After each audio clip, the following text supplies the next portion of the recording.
My girlfriend confessed, "I've been cheating on you for a year with your brother." I replied, "I see."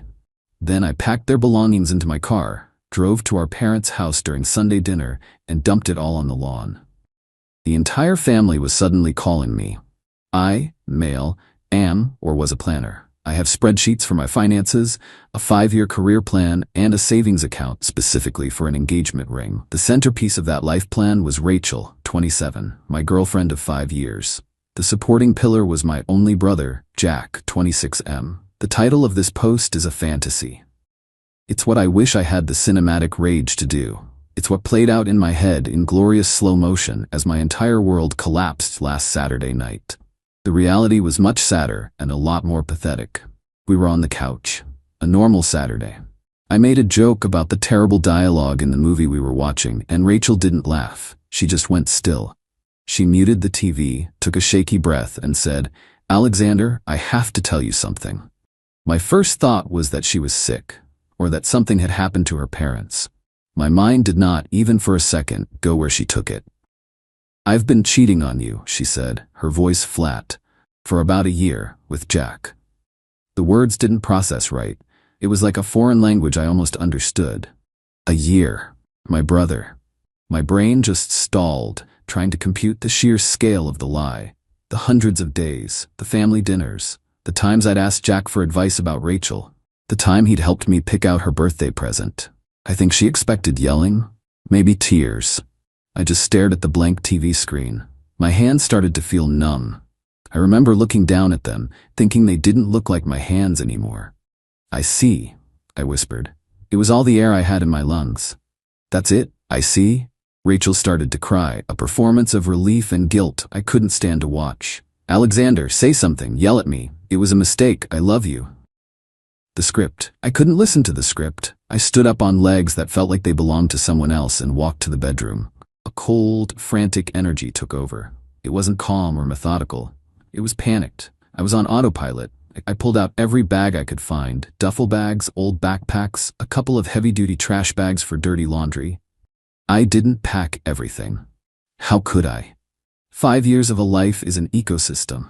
I just grabbed the obvious stuff. Her clothes from the closet, his hoodies she always had lying around, her toiletries from the bathroom shelf, sweeping them into a bag with a clatter, his laptop from the desk, her tablet, chargers, the expensive sneakers he kept at our place. I was breathing hard, my heart hammering against my ribs. I nearly threw her jewelry box against the wall, but my hands stopped, shaking. I just dumped it into a bag instead. Rachel was following me, her pleas turning to panicked questions. "What are you doing? Alexander, stop, this is insane. We can talk about this." "No, we can't," I said, my voice hoarse. "You had a year to talk. I'm done listening." It took maybe an hour. The result was a chaotic pile of their most immediate possessions by the front door. Not everything, not even close, but it was enough. I hauled it all to my car. It barely fit. I didn't know what to do. It was 1 a.m. on a Sunday morning. My fantasy of dumping it on my parents' lawn was just that, a fantasy. I couldn't show up there in the middle of the night. So I did the most practical, soul-crushing thing I could think of. I Googled 24-hour storage units, found one a few miles away, and drove there in a daze. I paid a guy who looked half asleep for a 5x5 unit for 1 month in cash. I unloaded their lives under the buzzing fluorescent lights and just left it there. I didn't go to Sunday dinner to dump their things. I went empty-handed. I walked in while they were setting the table. My parents, my aunt, and Jack, who had the gall to look up and smile at me. Rachel wasn't there. She was probably waiting for my call. Before anyone could ask why I looked like death, I announced it to the room. My voice was flat and hollow. "Just wanted you all to know that Rachel and I are no longer together. She confessed last night that she and Jack have been sleeping together for the past year." The silence was deafening. My mom dropped a serving spoon. My dad just stared. Jack's face went white. I looked at my brother. "Your things and hers are in a storage unit. I'll text you the address and the key code. Get your stuff and lose my number." Then I turned and walked out. My phone started vibrating with calls and texts before I even reached my car. I put it on silent. I don't know what comes next. But the planner is dead. I have no idea what my life is anymore. Update 1. It's been about a week. Thank you for the messages. It helps to know I'm not crazy. I feel like I'm living in a fog. I'm going to work, nodding in meetings, but I'm not really there. I've lost about 10 pounds because I can't seem to swallow food. My apartment feels huge and hostile. Every corner held a memory that's now tainted. The fallout has been as messy and painful as you'd expect. My dad was the first to get through. He was disappointed, mostly in the scene I caused. Son, that wasn't the place. We could have handled this privately. I asked him how exactly one privately handles this level of betrayal. He had no answer. My mom's voicemail was pure hysteria. How could you say that in front of your aunt? You've embarrassed this family. Jack is a mess. You know how sensitive he is. She was crying for him. I made my first mistake then. Fueled by lack of sleep and pure rage, I texted her back. He's sensitive? Did he feel sensitive when he was screwing my girlfriend in my own bed? Your priorities are disgusting. Of course, she immediately showed that text to everyone to prove how cruel and unstable I was being. Lesson learned. Jack and Rachel are, as predicted, staying with my parents. Their entitlement is more insidious than I imagined. It's not a Venmo request. It's death by 1,000 cuts. Rachel has been using my Uber Eats account, which was still logged in on her old phone, small orders here and there. When I changed the password and texted her to stop, she replied, "Well, you owe me. Half the stuff in that apartment is mine. Consider it a down payment." She's right about the stuff. And that's the next battle. She's been texting me lists of things she owns. The coffee table, the good kitchen knives, the bookshelf, the damn bath mat. We bought most of it together over the years, but I paid for the big-ticket items. My name is on the receipts, but in her mind, it's shared property. This is where it gets complicated. I spoke to a lawyer, just for a consultation. He was blunt. He said she has no legal claim to stay in my apartment. My name is sole on the lease. But the property inside is a gray area, a potential civil matter. He said her sending a nasty letter from a lawyer was a real possibility, and that responding would cost me. It felt like getting kicked while I was already down. I have to pay money because I got cheated on. Jack hasn't apologized. His only text to me was, "Seriously, dude, a storage unit? My gaming monitor is in there. I need that. Are you gonna pay for the month?" The sheer audacity is breathtaking. He's not sorry for the betrayal. He's annoyed about the inconvenience. My family is treating this like a sibling squabble that I escalated. They want me to talk it out, forgive, and be the bigger person. They want me to absorb the pain so everyone else can go back to being comfortable. I'm starting to realize I wasn't just a boyfriend and a brother. I was a shock absorber for the entire family. And I'm done. Update 2. The fog is starting to lift, replaced by a cold, hard anger. The past few weeks have been a slow, grinding war of attrition. As the lawyer predicted, the letter arrived. Official looking, from a cheap local law firm, demanding that I arrange a time for Rachel to retrieve her personal and shared property, and threatening legal action for unlawful conversion of assets if I didn't comply. It was mostly bluster, but it still made my stomach turn.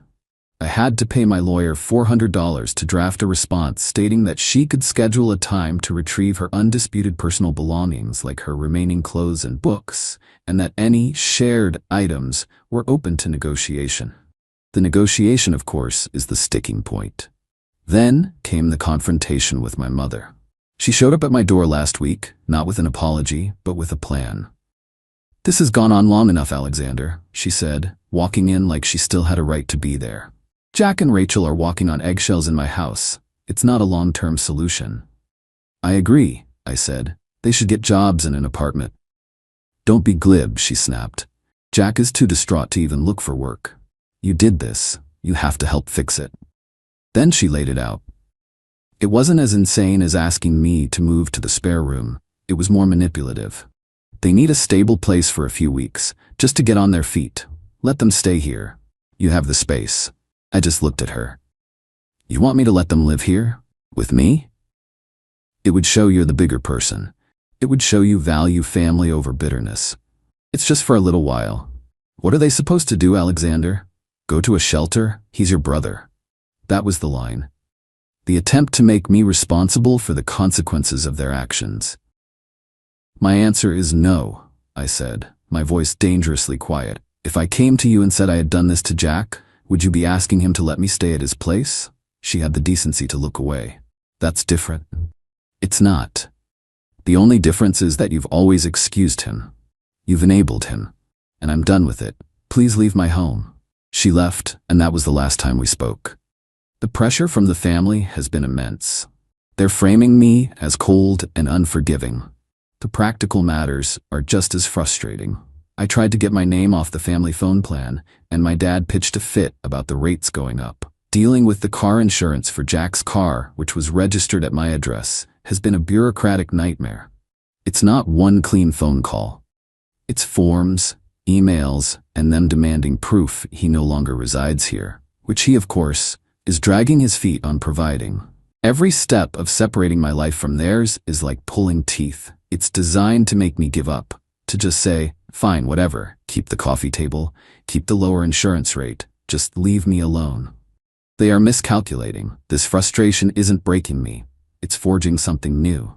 I'm done being a shock absorber. Every frustrating form, every lawyer's bill just hardens my resolve. They think this is about a breakup. I now see it's about a lifetime of dysfunction. Final update. This will be my last update. The war of attrition is over, and the new landscape of my life is becoming clear. There was no single cinematic moment of victory. There was just a series of draining, difficult, and necessary actions. The property. After weeks of back-and-forth emails between lawyers, Rachel sent me a ridiculously long list of items she claimed were hers.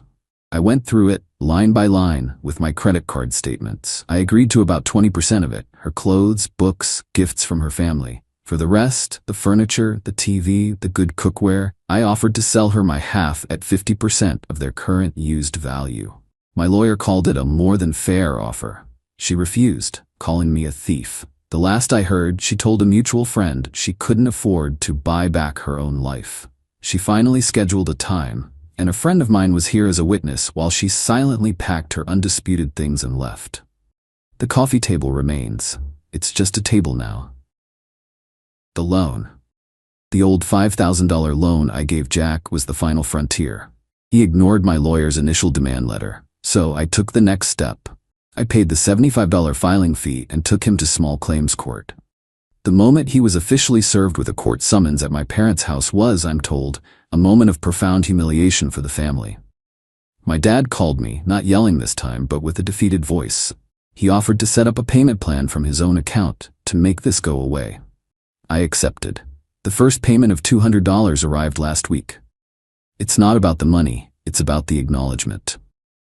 The consequences. The fallout for them has been a slow, quiet implosion. Jack's undrivable car sits in the driveway, a monument to his poor choices. He and Rachel are still at my parents' house. The thrill of their secret affair has curdled into the grim reality of sharing a childhood bedroom while unemployed and broke. A cousin who still talks to me says the tension in that house is suffocating. They fight constantly. It turns out a relationship built on deceit doesn't have a very strong foundation. Who knew? My family is fractured. Christmas is a source of dread for them. Some relatives have quietly reached out to support me. Others have sided with my parents and Jack. It's a schism. As for me, this wasn't a clean win. It was messy, expensive, and it has cost me my family. I'm out over $1,000 in legal fees and moving costs. I'm in therapy, working through a type of grief that has no greeting card. Some days are good. I'll buy a new piece of furniture that is unequivocally mine and feel a flicker of hope. Other days, I'll see a couple that looks like we used to, and I'll have to sit down in my car for 10 minutes before I can drive. I am alone, but I'm no longer living a lie. The spreadsheets and 5-year plans are gone. My life is no longer a neat projection. It's just mine. Messy, scarred, and uncertain. But for the first time in a very long time, it's real. And I'm starting to think that's better than any plan I could have come up with.